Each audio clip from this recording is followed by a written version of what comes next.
So I serve as director for both the biology and genetics undergraduate majors. And so although they are two distinct majors, in fact, many of the courses that a student in biology or genetics take will be very, very similar.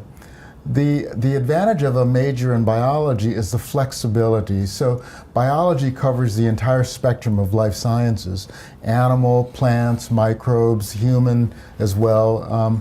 And it's a very flexible major. So students coming out with a bachelor's degree in biology are highly qualified for a variety of positions, whether that's working in industry, working as a technician at biotech companies, whether they're animal, human, plant types of companies.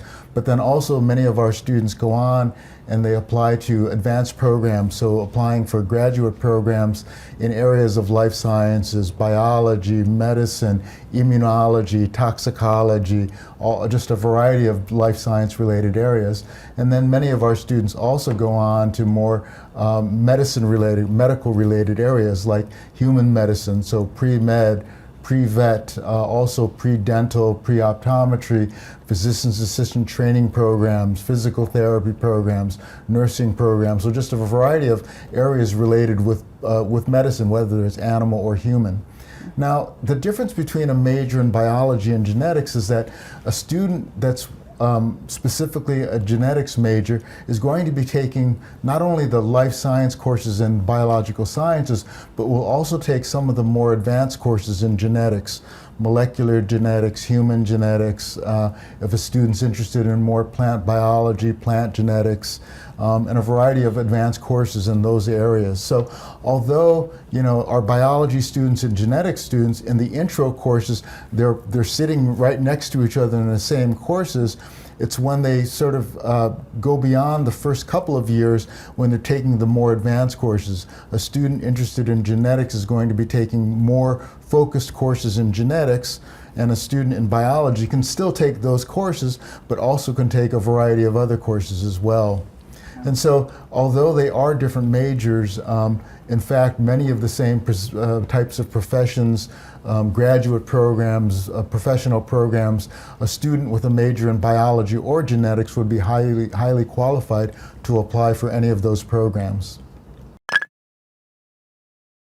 A student has to have the prerequisite courses. And a student in really any major can take those prerequisite courses so that they're prepared to make an application to vet school. So a student in biology or genetics or microbiology, animal science, animal ecology, just a variety of majors, they just have to take the prerequisite courses to be prepared to apply to the vet programs. So my research lab is located in a facility that's called the Nano Vaccine Institute. It's located in a brand new building. It's one of the newest buildings constructed on the Iowa State University campus. And it's considered to be an interdisciplinary institute. So what that means is there's research labs from a variety of departments and colleges that are all located on the same floor, and all of us, we collaborate extensively with each other. So there's a number of research labs from the Department of Chemical and Biological Engineering that are members of the Institute. There are research labs that used to be out at the vet school, and they moved their labs over to the main campus and are a part of the Nano Vaccine Institute. There's also my neuroscience lab and other life sciences labs up there as well. And so the commonality is that the researchers on our floor are interested in development of vaccines and using nanotechnology for delivery of those vaccines, as well as drugs. There's faculty, there's researchers that are developing vaccines not only for human diseases, but also animal diseases. So at Iowa State University, there's a big interest in animal production, and so also there's a great interest in development of vaccines for animal diseases. The nanotechnology comes into play for incorporating drugs or vaccines into nanoparticles for delivery.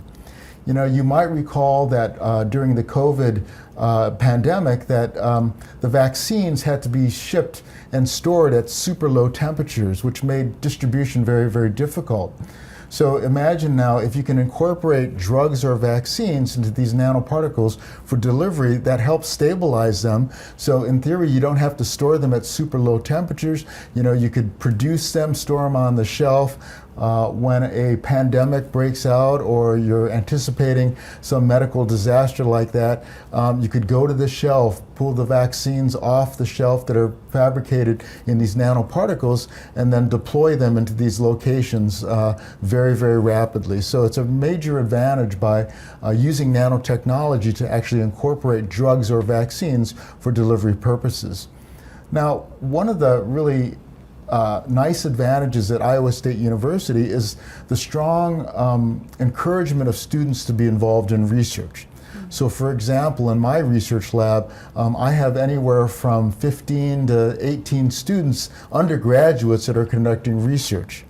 And so these students are getting exposed to cutting edge technologies, involved in really great opportunities for these students to learn cutting edge research techniques and to really be involved in team type research. So really great opportunities for students. So many of the labs on our floor also incorporate undergraduates, and many of the research labs on campus also have undergraduates that are involved in research opportunities like that.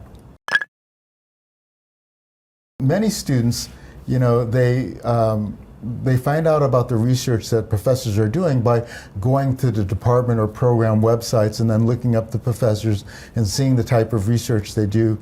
But also, for example, our major in biology and genetics, we're very fortunate because we have a staff member who's our experiential learning coordinator. So part of her job is actually to help our students find positions in research labs.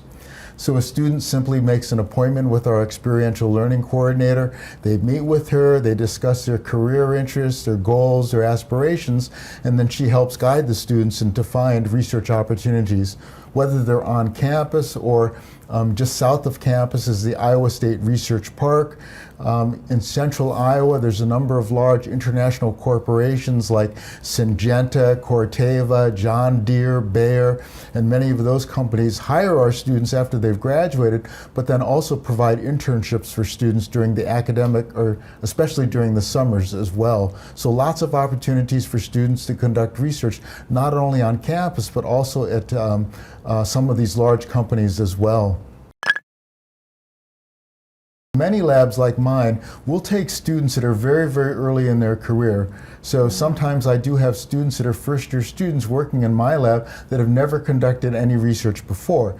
They have to gain that experience somehow, and for me, that was a big difference in my career path, was actually getting into a research lab. And so my philosophy, and the philosophy of many faculty members, is to take students at an early stage in their career, to help expose them and provide these opportunities to learn about research. Many of those students, they'll love what they're doing. Other students, they might not be so interested in research, but it's that first opportunity that's really, really important as well. Iowa State offers a number of different types of international experiences for students, and so there are these study abroad programs. The university has long-term study abroad programs, and I think that Marta will talk more about many of these opportunities, but I've been fortunate that I've been able to develop a specific course in marine biology.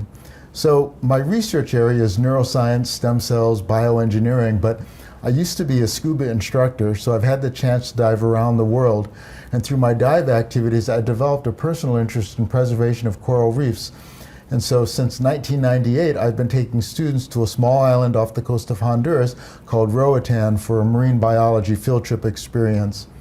So the students, we teach them, they learn about formation of coral reefs, about marine invertebrates, marine fishes, about marine mammals. And then over spring break for 8 days, we fly down to Roatan with the students, and the students get to snorkel, and if they're certified, they actually get to scuba dive on the coral reefs that are a part of Roatan. It's a really great experience for the students. They not only experience totally different ecosystems, but also different cultures, and they're earning advanced biology and genetics credits for these types of courses. The course that I teach, many of the students want to go on to marine biology, but many of the students that have taken this class over the years also have very strong interests in animal science because of the exotic animals that we actually get to interact with firsthand. So it's really a great experience for students outside of the classroom to learn about these topics, you know, with hands-on experience. One of the really nice things about Iowa State University is that they strongly support these international opportunities for students, and so students can apply for scholarships to help fund these experiences as well.